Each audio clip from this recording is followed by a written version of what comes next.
Hello, everyone, and welcome to another edition of Dwarven Tavern Radio. I am your host, as always, Jeff Goins. And in the studio with me tonight are... Lyric Owens. And Josh Goforth. Hey, how are you guys doing tonight? Great. I'm good. I could have been better. Tired. Yeah. Well, incredibly boring. We're doing all this for the fans. Yeah, well, they love to Suffering for know them. how well we're doing. So to start the show off for this episode, we're going to talk a little bit. We've got a couple of press releases here from some of our press release people. And the first one is from the Making of Defiance video showcases set design. Treon Worlds and Sci-Fi present a look at the design of the sets and world of the television portion of Defiance, one of the most ambitious projects in the history of entertainment. In a packed 2 minutes and 30 seconds, the creators showcase the combination of alien and human culture that make up the visual identity of Defiance, introducing the virtual and practical sets that make up the futuristic frontier town of Defiance, several different types of alien species, and the unique, bright look of the environments being created for the show, and by extension, the game. Now, what is Defiance? Defiance is a first multi-platform shooter MMO that interconnects with a global television show.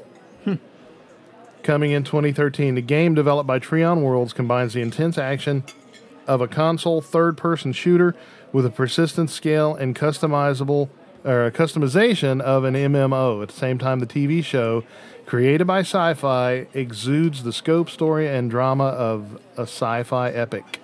That sounds interesting. Yeah, it does. You can find it at tryon.gamespress.com for the new video. And the other announcement is a press release that we have here from Matrix Games, our old friends at Matrix. Back in the day when we were hitting the conventions pretty heavy, we talked to Matrix a lot and reviewed a lot of their stuff. Close Combat: Panthers in the Fog advances. It depicts a historical battle that closely follows the events of Operation Overlord, which was the setting of the first release, the Battle of Mortain, when the 47th German Panzer Corps launched. I can't. Launched a desperate week-long assault on the strategic position of Hill 315, where the U.S. 30th Infantry Division proudly defended the Allied gains made during Operation Cobra and ensured the success of the breakout from Normandy and the liberation of France. Sounded like they need more Flammenwerfers. They do. Werf Flammen. They do Werf Flammen. And the Nibbelwerfers, they Werf bad. Nibbles. Panzer Shrek, it's Shrek's Panzers. It's Shrek's Panzers. It sounds like a game that you might want to play. Yeah, it does. Yeah. So check that out. They are at www.matrixgames.com. And I'll bring it up when you're done. okay, all right. So we'll turn the mic over to Josh, who brings us. Anyway, it's www.matrixgames.com and www.slytherin.com or Slytherin. It's SLITHERINE.com. Check them out and tell them the Dwarven Tavern sent you, and they might let you buy something. So, Josh, what were you showing the microphone there? Oh, I was just saying, reading early next year, they're doing a look. Forgotten Realms is putting out a MMO RPG based in the Neverwinter.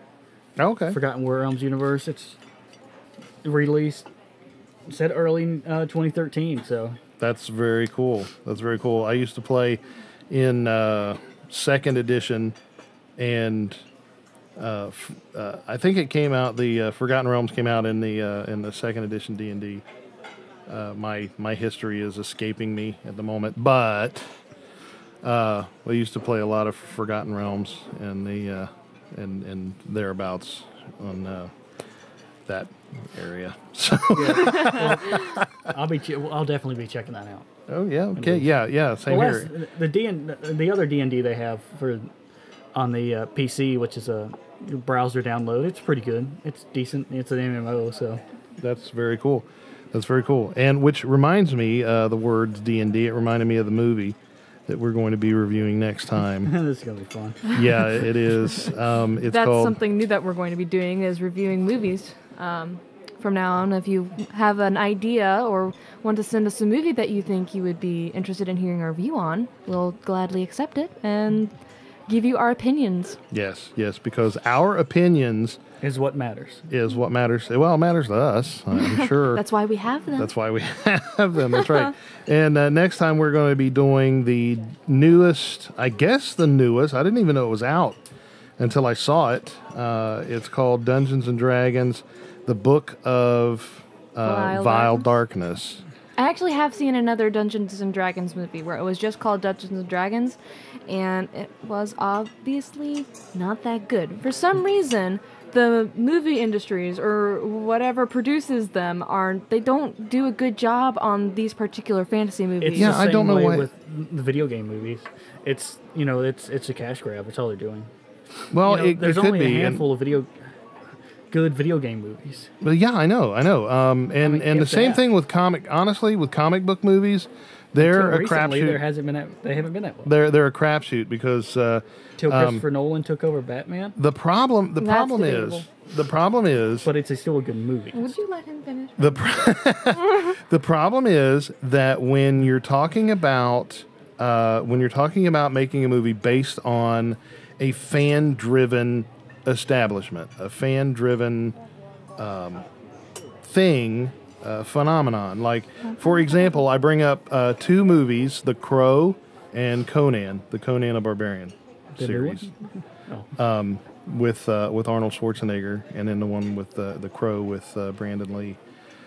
Those two movies were based on obviously the comic books, and you've got a problem there.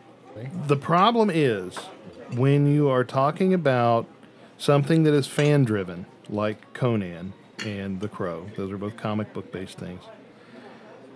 You have a dichotomy.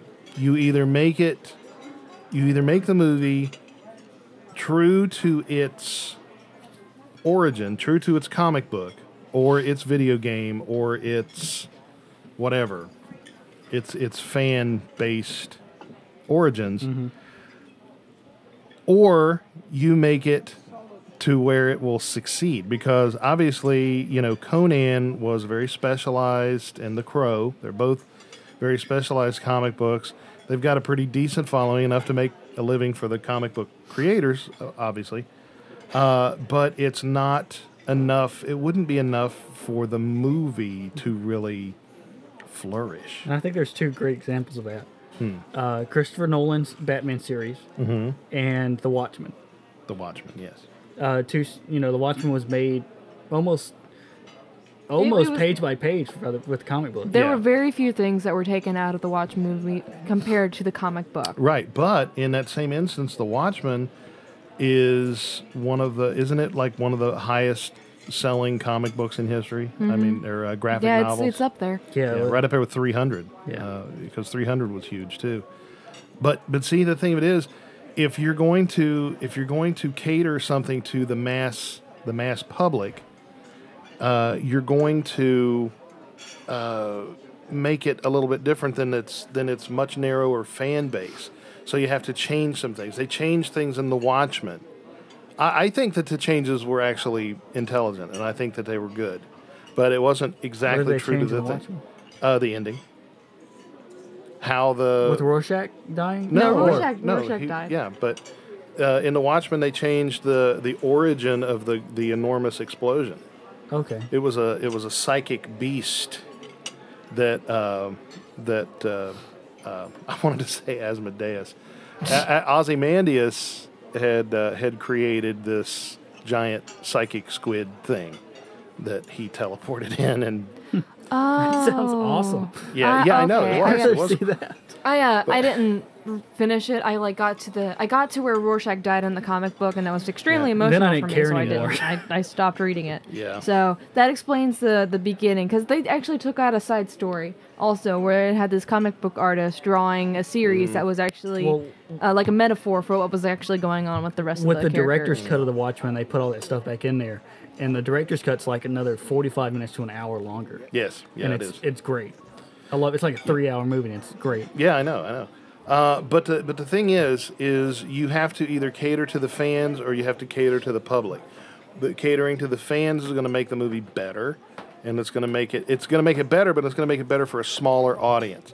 And then you're going to make it for the public, which it's going to be probably dumbed down somewhat. They didn't do that for The Watchmen. A lot of But- story points are going to be made differently than what they were in the comic book, so Right. that they make sense to people who didn't have the following. That's right. I That's think right. what really covers that, as in people who really, from what I can tell, haven't changed from day one. They really make it for the fans. Is the Highlander series?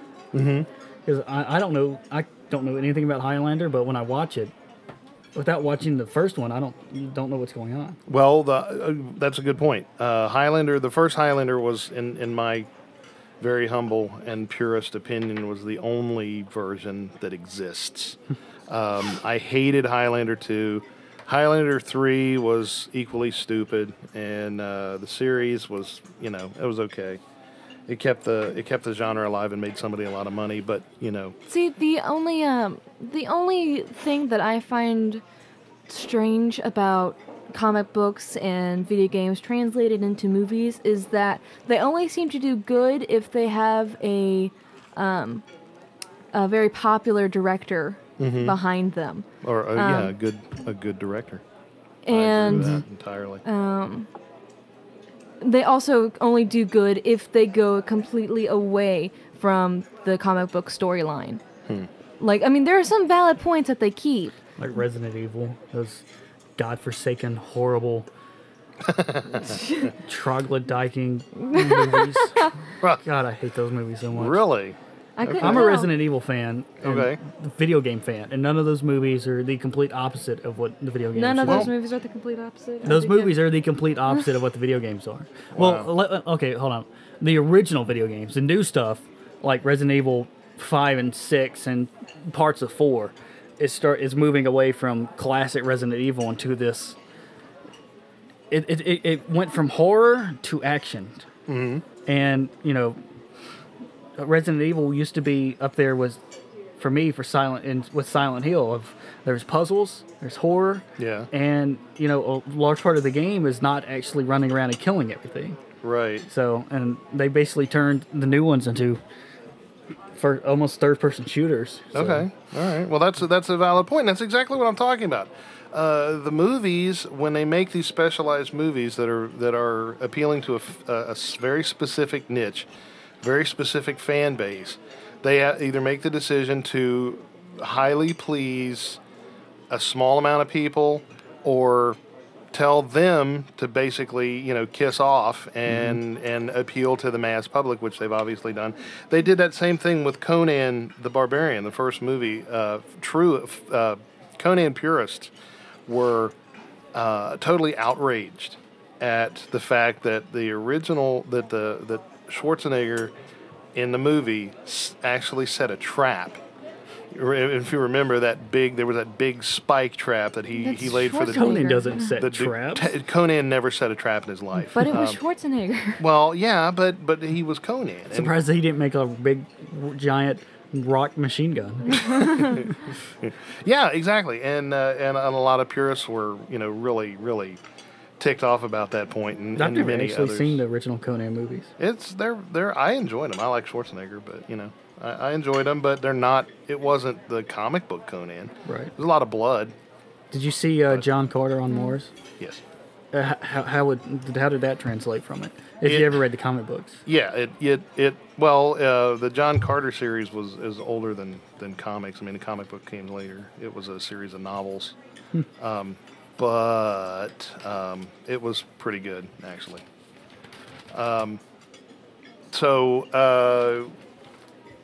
the point is, I think that we're trying to make is that we are going to begin movie reviews because we obviously have a lot to talk about for movies and the like. So we are going to be doing the Dungeons and Dragons Book of Vile Darkness movie next time, and possibly one other. I can't remember what it was we were going to do. Did you want to do Snow White and the Huntsman? We might do Snow White and the Huntsman. That was a surprising movie. I have not seen it yet, so we'll let you guys have a chance to take a look at it. I was surprised when I saw it. Well, I'll be cleaning up Table 5 this weekend, so I'm not so sure that I'll be able to sit down and watch it. Well, you might not be able to. Is that what my apartment's called now? It's Table 5? Table 5, no. Table 5 has a life of its own, and I mean that in many different ways. So we're going to take a short break for a commercial, and when we return, we are going to talk about special dice. And we'll leave you on that cliffhanger, and we'll be back in a moment.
An angel's on my shoulder, no reason why upon me it rests. With no particular cities or children to lay waste, it doesn't really give a damn where it nests. My wings are as dark as a new moon on solstice. Damnation's in the eye of the beholder. But my eyes fly with the crows up north, where it's naturally colder.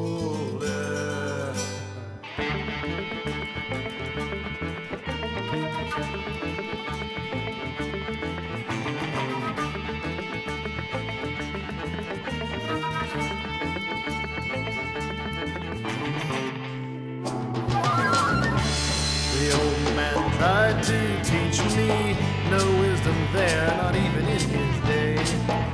While reveling in his cruel power, he didn't notice that I had slipped away. Don't stand in the way of the master's blade. It'll give you in the end, I guarantee. You can hide or try to run away. They'll find you, you won't even see it.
tried to reach me.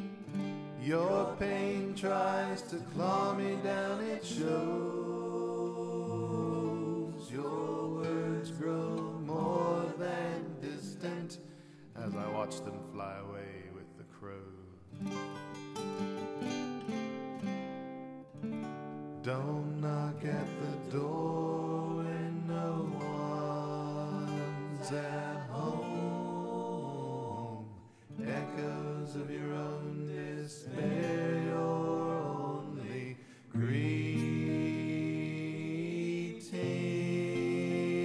greeting. In the end, you'll find that nothing is forever. Life, love, and the crows always fleeting. Hey.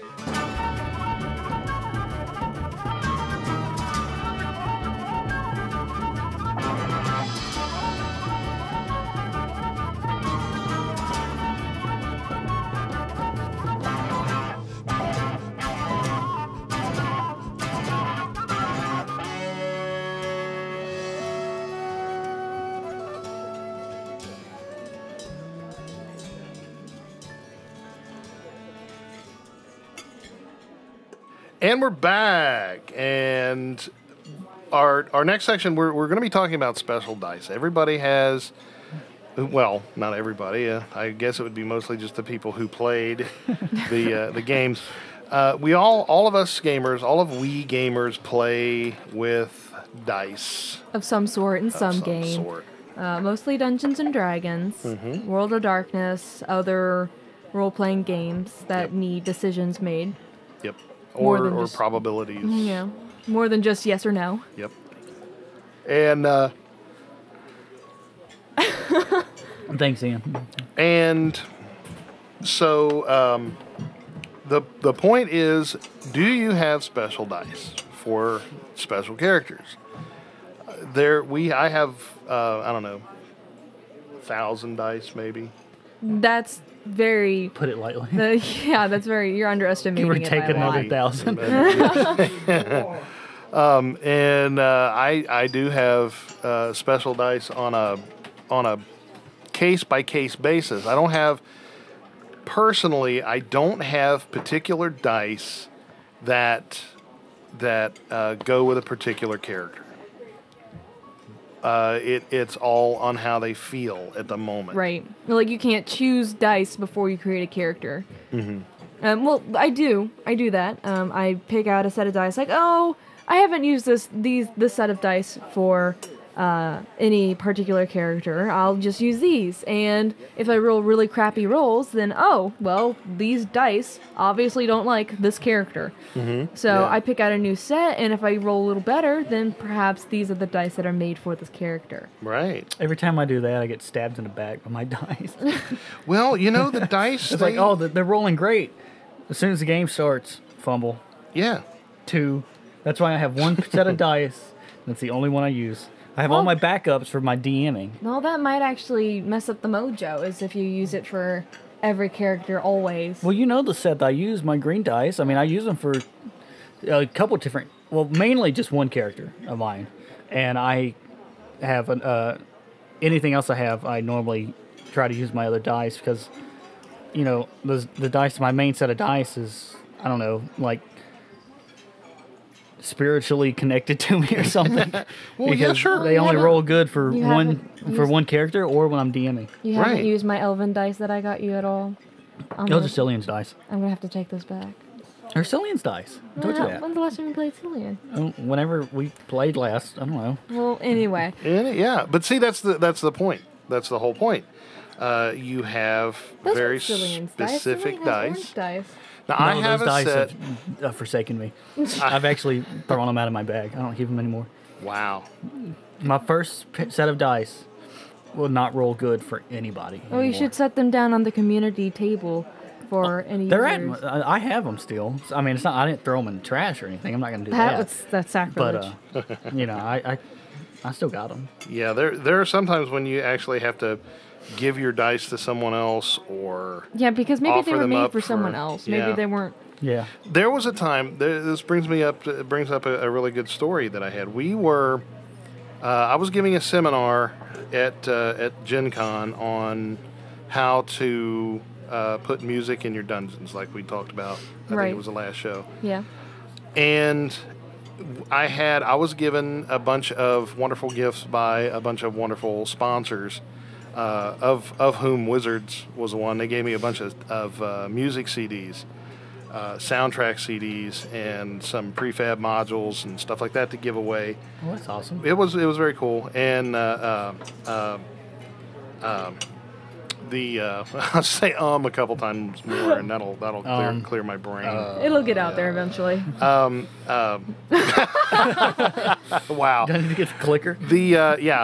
Chessex Dice gave me some dice to give away, and the other company whom I love, and you'll have to forgive me because it escapes me. It's Coplo Dice gave me a bunch of dice to give away, which when I was playing there with my band, I would throw these little miniature dice out when I to let the games begin, and I'd throw the dice.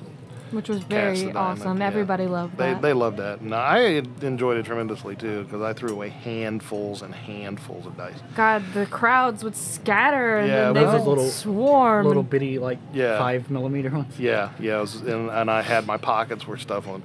But Crystal Cast gave me a set of silver dice. It's a full set of dice, and they're made out of sterling silver. And they also gave me some steel dice and some hematite dice and serpentine dice. I think I and got the hematite dice. Maybe. I don't remember where they are, but they're probably somewhere upstairs. Better remember where they're. Dare you? I can't remember if I put them in a jewelry box or a drawer. Yeah. I'll have to Okay. go look. All right, but my silver dice, because I'm the flute guy and I play my flute is solid silver, and the dice are solid silver, and they were very like paladin-esque. Right. And so I brought them out to let the guys at the seminar, for sitting in at the seminar, I had some gifts to give everybody for sitting there and putting up with me for an hour. And I had them roll to see what they got. Everybody was going to win something, but it just depended on who was going to win what. And I let them roll, and this one guy rolled consistently high, and another guy rolled the same die. It was a 20-sided die, like you do, and he rolled a 20-sided die, and it was silver. And he wasn't very comfortable with it. He's like, I don't. This is a weird die. I don't like this metal. What is this? And I'm like, it's silver. Are you a werewolf? What's the deal? Are you a vampire? And he's like, no. Some sort of undead. He's some sort of undead or evil being. And he's like, got kind of indignant, almost to the point where I was thinking, well, You are. are you? You're totally evil. And the die rolled low. He couldn't roll over a 3. And I said, okay, the next thing up for grabs is this thing. And everybody that was left would roll, and the winner would get it, and they would leave. And then it got down to where he was the only person there. And I said, well, you get what's left, which was a music CD of the world of Eberron, the Eberron soundtrack for 3.5. Which is an amazing CD. It is a pretty good CD. And they sent me a whole case of them, of the CDs, which I still have a bunch. And we could actually give those away We probably to could. our listeners. We should do that if someone comes up with something. Where are they at? They're around. They're probably in the storage. I haven't over in seen the them. storage. Yeah, we got a whole box, a whole box of them. It's very interesting music. It's like background. Yeah, music. it's background. It's epic orchestra. I was going to say, is it the epic kind of big battle? 2 Steps thing? from Hell on YouTube thing. Only it's the official Dungeons and Dragons soundtrack. Which is amazing. I It is- definitely it is. think that if you're interested, you should send some ideas in. It is, yeah. Maybe we'll send send you some a CD ideas and you'll get a CD. How's that sound? So the guy rolled consistently low, and then that's when we started thinking, wow, maybe the dice know. And we didn't actually start thinking that then. We were thinking, this guy's probably some sort of a lich or something. Likes to come to conventions and Did he pretend like he's storm healing. out or something? Or did He just- was really upset because I let him stand there and roll the die over and over and over. And everybody else were rolling, you know, they were rolling 17s. This one guy rolled like 3 20s in a row. And I was like, you must be a holy man. And because the die was silver, it was a silver die. And and then this other guy, he couldn't roll more than a 3. I think he rolled a 5 once. But it was just rolling, and nothing. And I was like, dude, I hate to tell you this, but this die really hates you. And he's like, oh, that's preposterous. There's no way a die could know if you were good at evil. Yeah. And I was like, well, it is silver, so maybe you are just evil at heart. And people don't like it when you tell them that. It's like, Some people do. Some people Shockingly. like to mock the evil and say, "Yeah, I'm evil, whatever." yeah, but he was pretty upset about it. Which Yeah, I can kill understand. babies. What's wrong with that? I'm Spartan. Yeah.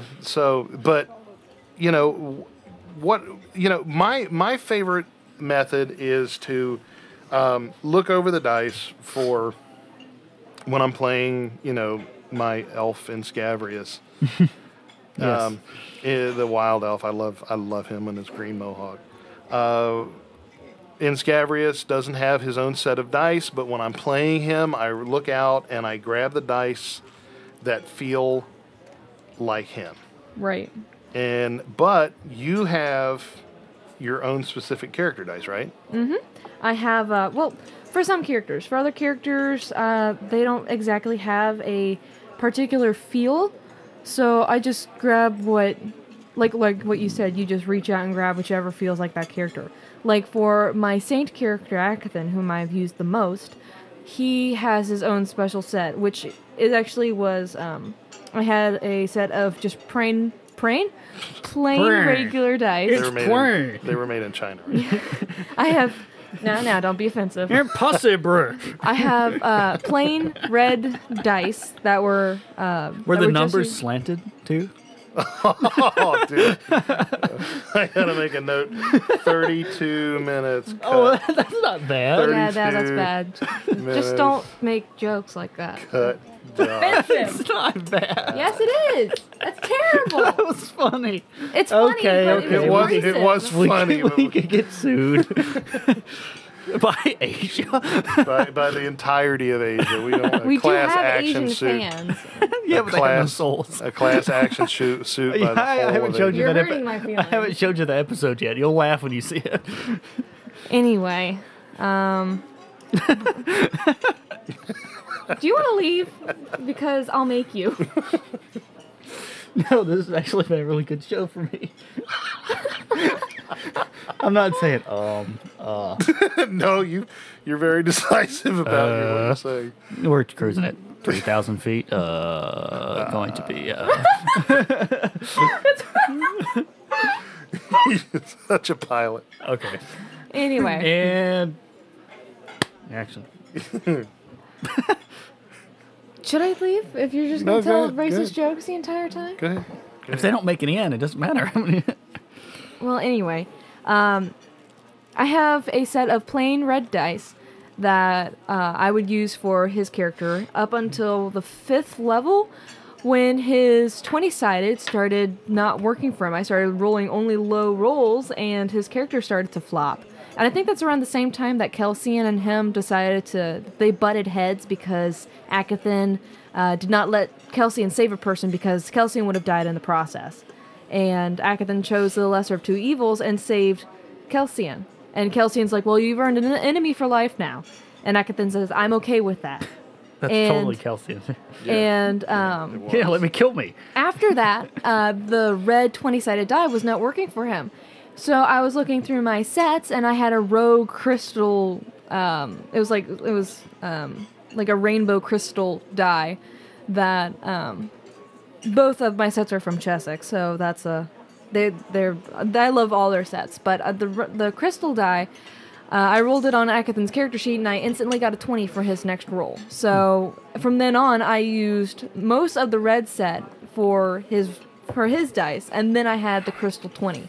Right. as his. So sometimes for a character they can get mixed up, and I think that's very interesting too, because you'll try to make sets, because I know some gamers like that are OCD. Like I'm kind of like that. guilty. Me too. I'm like yeah. that. Hi, Same I'm here. Lyric. Same. I'm an OCD gamer. Yeah, because I have several sets of dice that is missing a die, and it destroys my soul to But- see them. And I but think, where can I sometimes, get I was so happy I found like an 8-sided die when I was cleaning my apartment. yeah.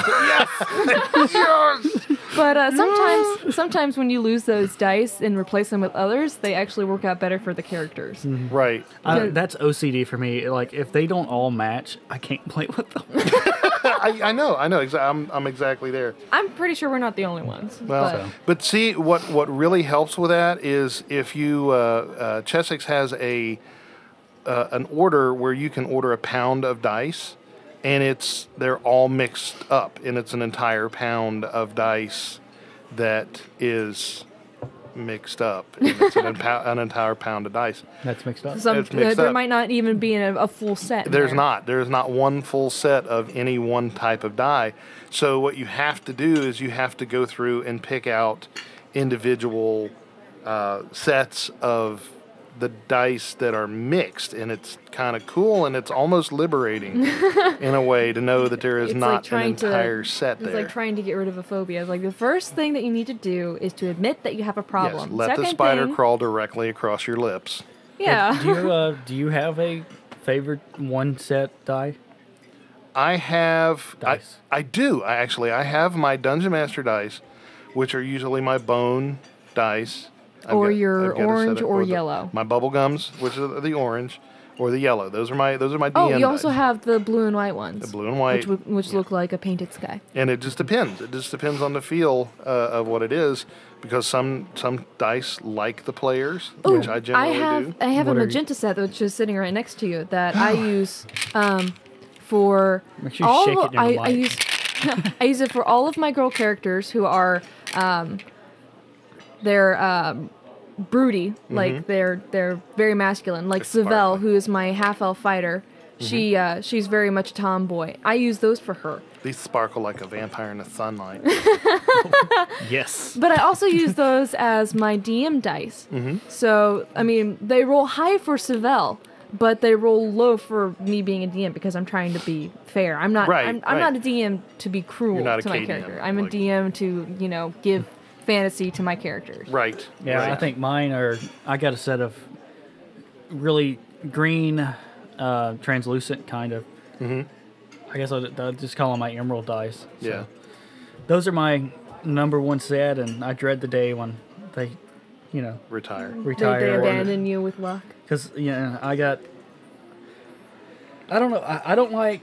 I don't know if anybody else feels the same way, but when I go to like gaming stores and stuff now, I look at dice and I'm like, I don't want to buy any of these because there's another 500 sets of the exact same out there. Right. Right. They're not personalized. Yeah, that's Have what you I, ever- That's what I want. Personalized die that are mine, and there's Right. none of them are different. Yeah. I mean, there's not another one in the world. I agree with that. And here's another thing. Have you ever not bought a new set of dice because you don't want your other ones to get mad? Yes, I've done that. That's why I keep my emerald die in a little bitty die pouch. die patch Pouch. die pouch inside my bigger die pouch. Because you don't want them to get They angry. don't need to touch. There's everything I need. I got my 6-sided, obviously the whole set.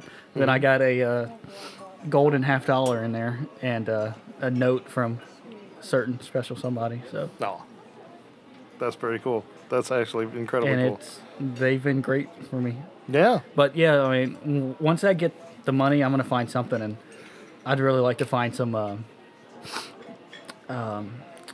dice or what, plastic, kind of. Some of them are plastic. Some of them are I'd like to find a resin material. I'd like to find glass would be really cool.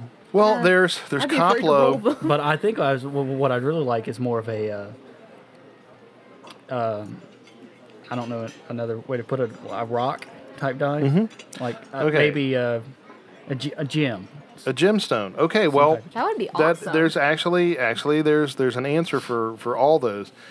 Chessex is they sell dice of a high impact plastic that will essentially last forever.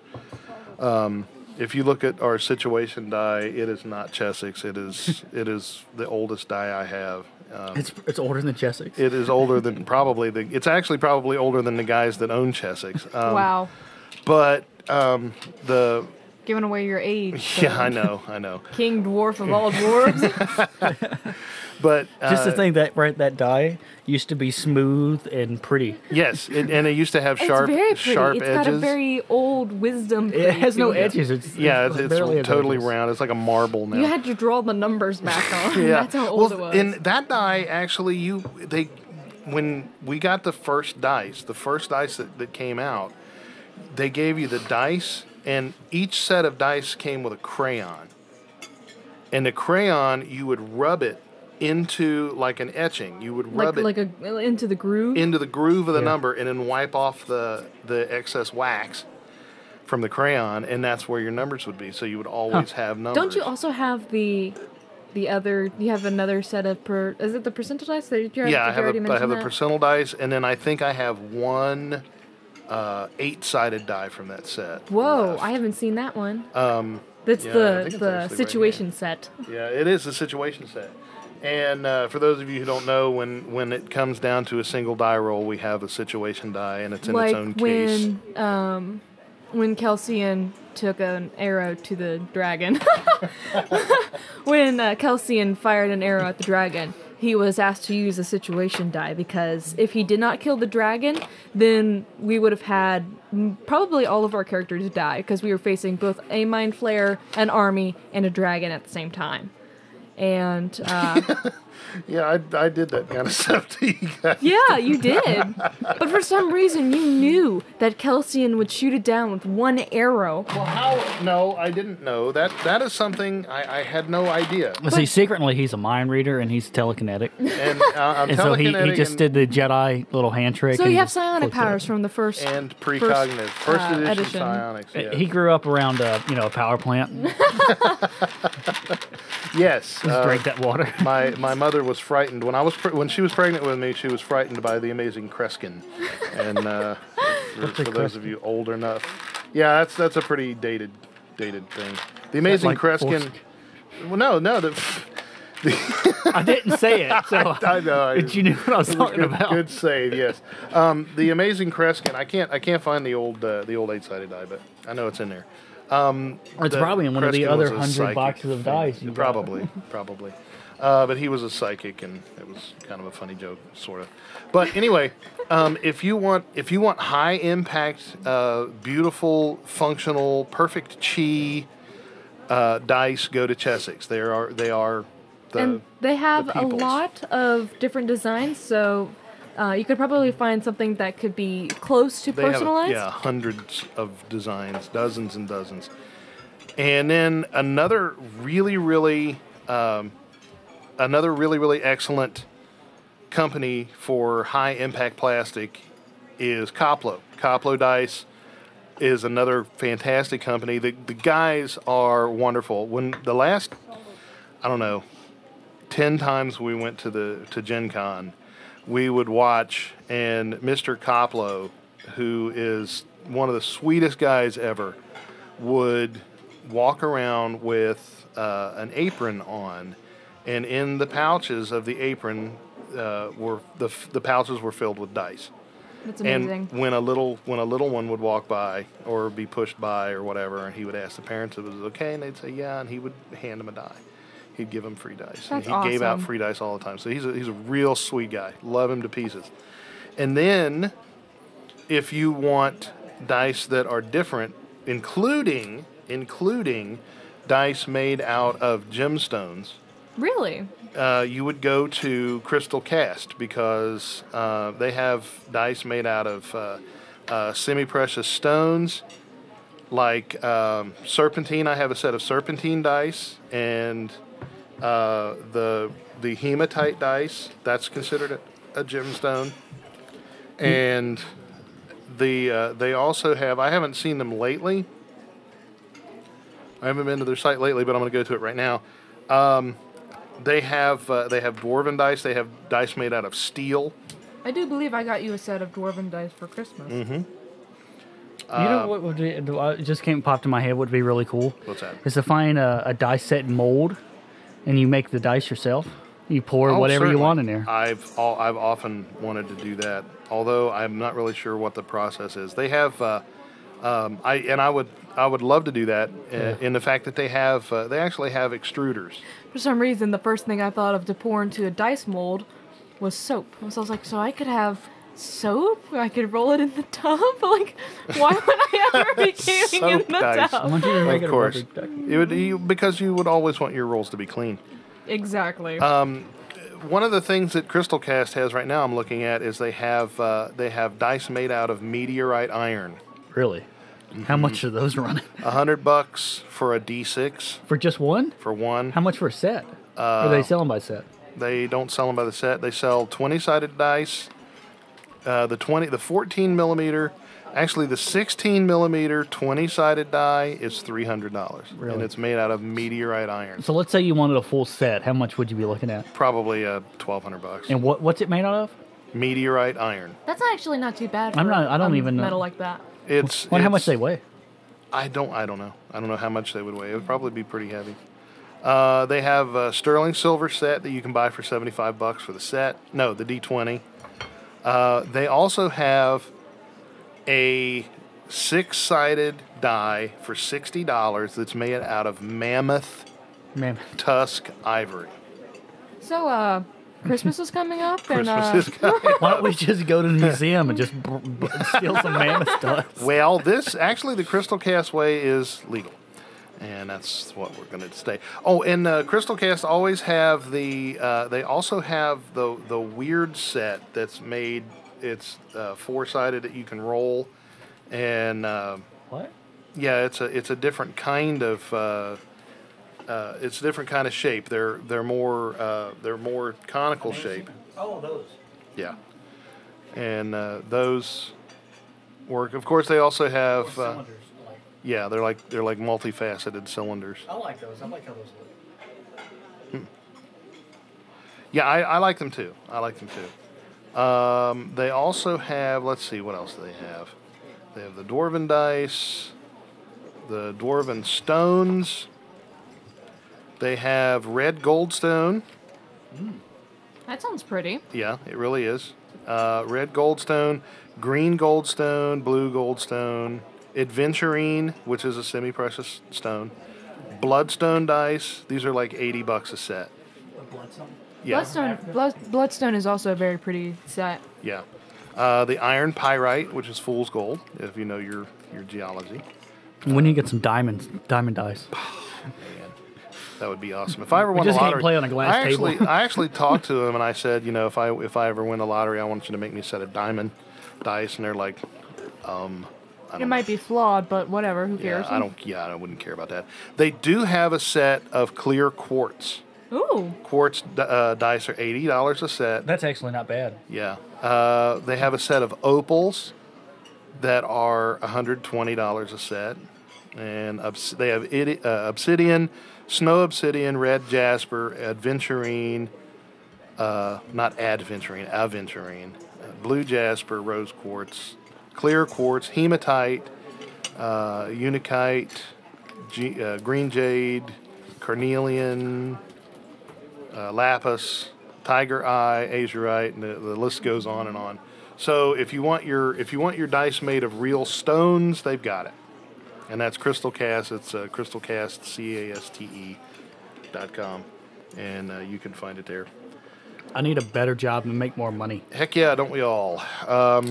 I think that would be the thing to do. So we're going to take a break, and Cut to a commercial. We want you, yes, but we want you to send us what you do with your dice. Send us an email and let us know, and we'll put you on the air. And if we put you on the air or we tell your story, we'll send you a free Eberron CD. How's that sound? And we'll be right back.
ground like a veritable caterpillar, chasing leaves of green upon the tree.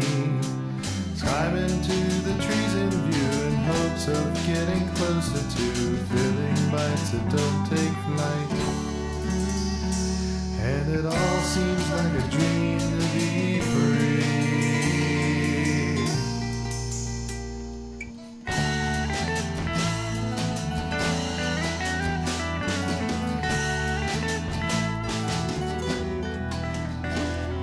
Shoot your roots below the boots of the dandy workers who pick your ears through all these years.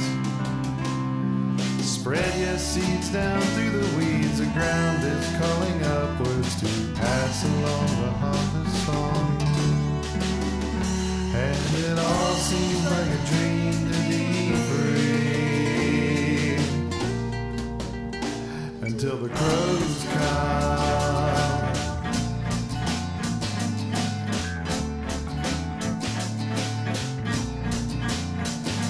There's just a touch of sadness to the lots of those who hunt. They play the villain well, and to their prey they bear the brunt. Her story is told to scare the youth who pay no heed to some, innocently starring in the roles that they become, till the crows come, till the crows come. The night's unwelcome tidings that keep windows bolted shut, in every rabbit's hiding hole and every tiny hut, and hide their eyes as souls march by to a distant funeral drum, and stories told to scare the youth who pay no heed to some, till the crows come, till the crows come.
Around upon the ground like a veritable caterpillar, chasing leaves of green upon the tree, and it all feels like a dream to be free.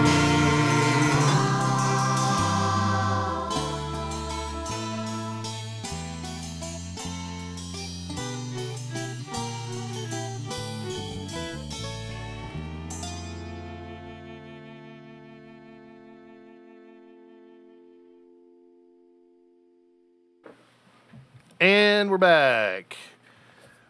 We're going to talk, we're going to end up the show with Dwarven Tavern tips and things to brighten your day. This time we're going to talk about magic, like the magic of a smile. The magic of a kiss, of a first kiss under the moonlight stars. And that first full-handed slap across the face. Anyway, That was some weird date you guys were just talking about. Hey, it Well- was fun. well, Look, I didn't know him we that went well. out and some stuff happened. One thing led to another, and you know, And we started fighting. It was really rough. it was Well, yeah. what about magic, Dad? Yeah. Try to sleep in our bed, bitch. The handling of magic. You can go by the rules strictly, or you can play it by ear if you want. How do you handle magic in your campaign? How do I handle? Are you asking me? Sure, yeah. Is as a player? Usually, I let them, because they have a wide variety of magic listed in the book. If they are a wizard, then they have that book on them at all times because that's what a wizard does. He goes by the books using the magic. Right. So when it's a wizard, then I'm okay with them not having a list of spells already chosen for that particular day. I let them choose a spell that would be good for that particular situation. However, if it is a sorcerer, I like them to have a spell already chosen. I mean, I still let them look in the book for the information of that spell. Like if they're like, oh, I want to use, say, I want to use Dancing Lights, but they can't remember exactly what Dancing Lights does. They don't know if it does damage. Then they can still look in the book for that because it would be like the equivalent to a sorcerer. Like, oh, wow, what could I do? I could use Dancing Lights, but will that damage? No, I don't think so. It'll just blind them. That's okay. Spoosh. Spoosh. Spoosh. That's the sound effect. Okay. So, when it comes to magic, I let them pick it from the book if they're a wizard, and if they're a sorcerer, I like for them to try and have it already, memorized, because that's what a sorcerer does, is that he does it everything from memory. Well, you're the DM for my mage, Yes. and I run a sorcerer, well, more of a warlock / minor sorcerer. So, how do you see it that way? Well, a warlock, I'm not exactly sure if a warlock is book smart or just memorization. What would you say? What do I do for your warlock? What do I do for your warlock? Words are so important when you want to communicate.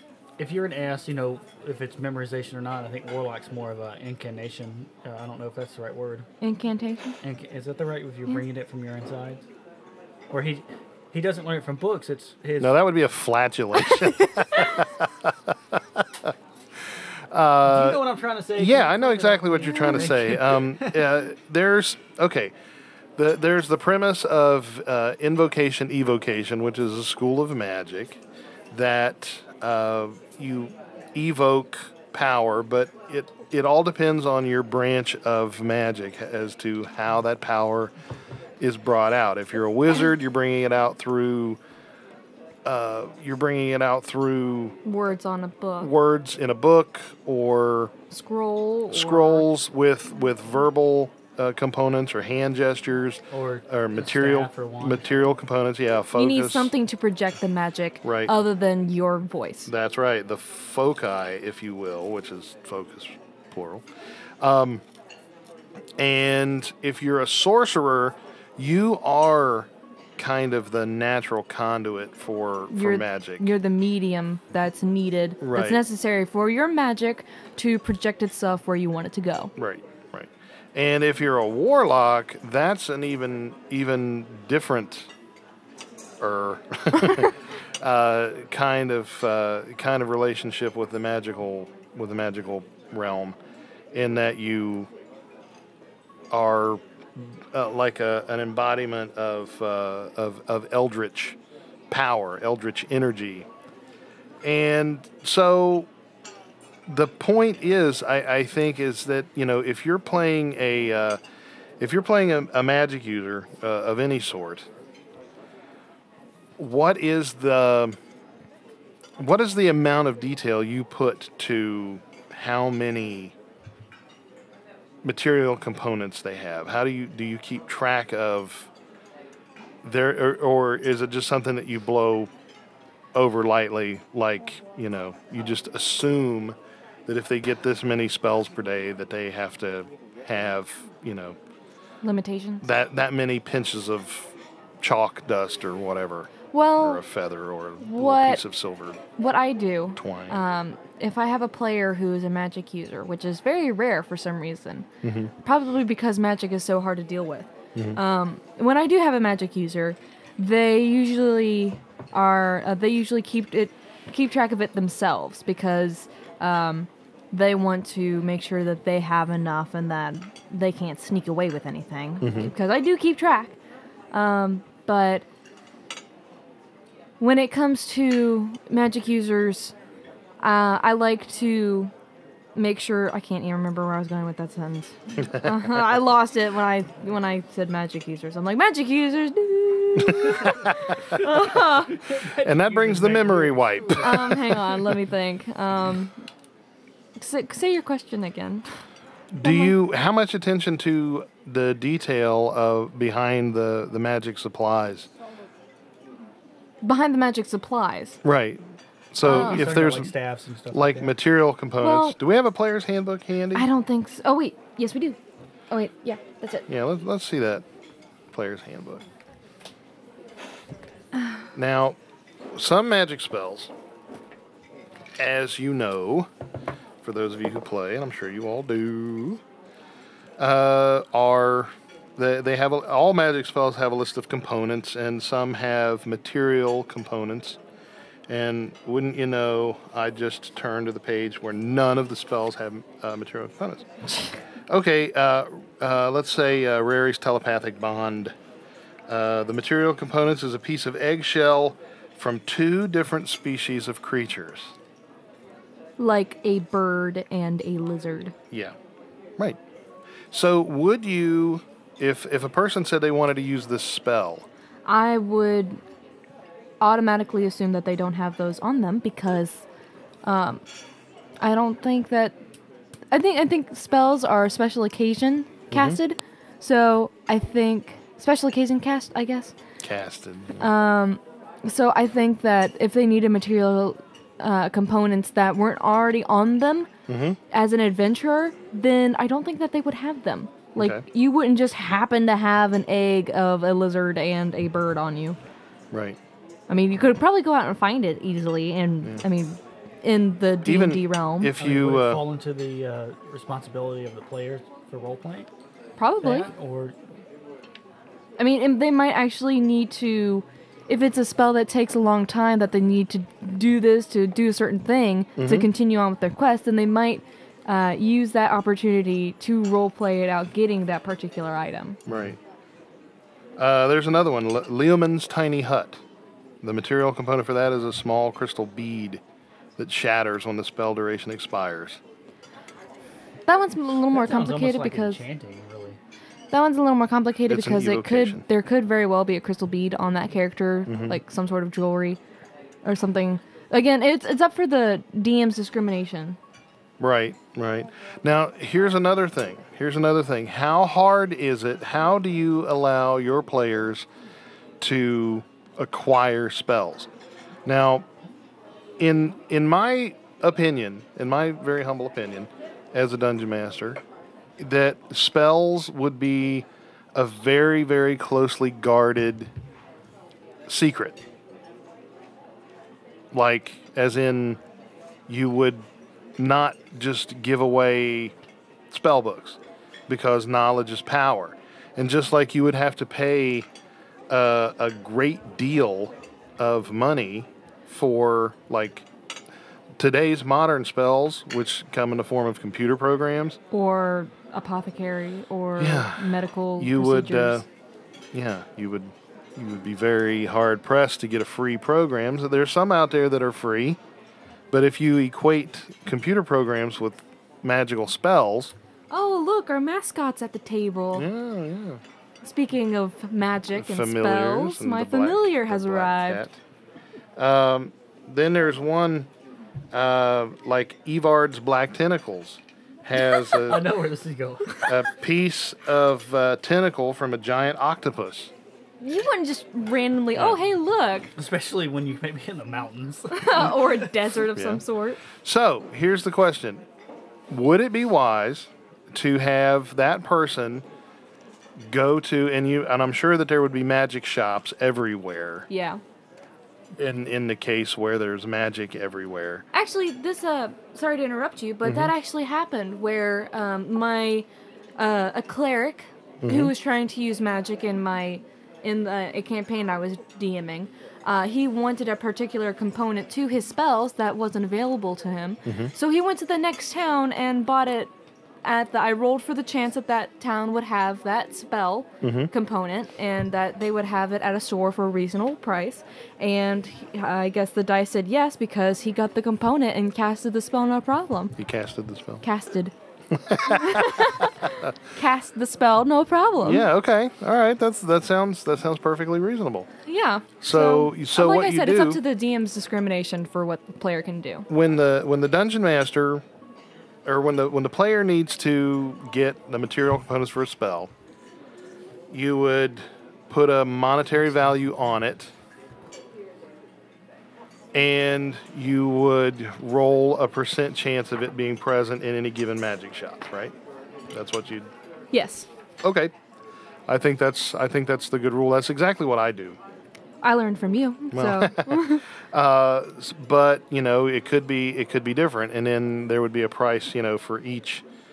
Because if you go to any like TV show or movie in which a character is wandering around a magic shop, you'll see like the spice rack or full of like a pickled hand or Yeah. a head of some sort, and Right.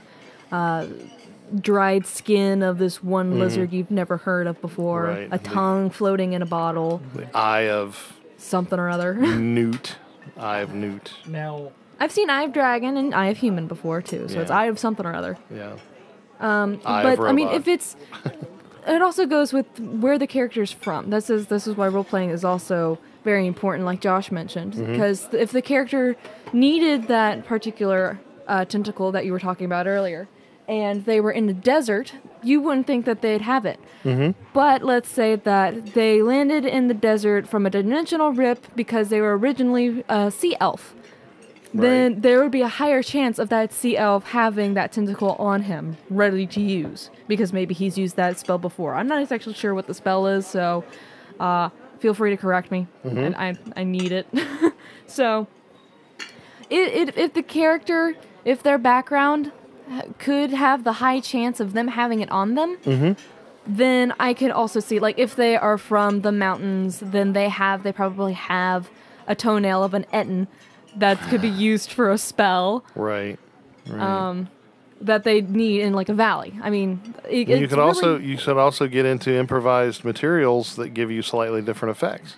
yeah, exactly. So it's conditional. It's really up to the DM and the background, and there are a lot of different components to what the DM can do to make sure that their character needs to cast a spell. Right. Well, for the needs that the character needs to cast a spell. Right. Yes. Okay. That's good. All right. What? I don't know if there's anything else you were going to add to that or not. Nope. How would you lump psionics in with that? Psionics, I would lump that into another show. Yeah, that's a whole different category. That's an entirely different thing, and that's actually an excellent idea. We might bring that up next time. Talk about psionics, because there's a huge bone of contention about, especially with me personally, because I really dislike version 3.3 and up version of psionics. I really dislike it. I've Well, you use version. I use first one? edition psionics. Yeah, that's what we use. I mostly is haven't first edition. I haven't Yeah. heard of. I thought psionics was dropped after second edition. No, it's not. But you have to be a psionic class. You can't just Makes no have psionics. Right. My familiars Yeah, being bad. he's trying to eat the pizza. So we will definitely talk about that next time, because that's an excellent subject. It's a very near and dear to my heart personally, because I love old school psionics, and we'll talk about keeping first edition things in to the most current edition, because it is possible to blend the editions. That's true. I mean, we do it all often. Yeah, we do, very much so. So on that happy note, we will leave you with all these things to think about. Please give us send us an email at www. Send us an email. www. Send us an email at I'm sorry. Dwarven. What is he doing? He's being obnoxious. Okay, say it again, Dan. Yeah, say it Just again. to get into your Uh, mixer. No, he's good. Like, this is my spot. This is good. totally my spot. Being a dick. send us an email at dwarven_tavern@fuse.net, or look us up on the Dwarven Tavern Facebook page and put something up there. And like I said, any of your ideas or anything like that, if we use them, we'll mention your name, and we will most definitely send you a CD with all that wonderful Eberron music. It's really quite epic. And so on behalf of the entire Dwarven Tavern Radio cast and crew, I am your host, Jeff Goins. I'm Lyric Owens. I'm Josh Goforth. And we wish for you to want nothing but adventure. We wish We wish for you to want nothing but adventure. We wish you a Merry Christmas and a happy. Wasn't it? We wish at for first you. I feared it, and then That's- I No, that charged. comes after. that comes after. We wish for you to want nothing but adventure, and at first I feared it, then I charged. Thanks for listening, and we'll see you next time.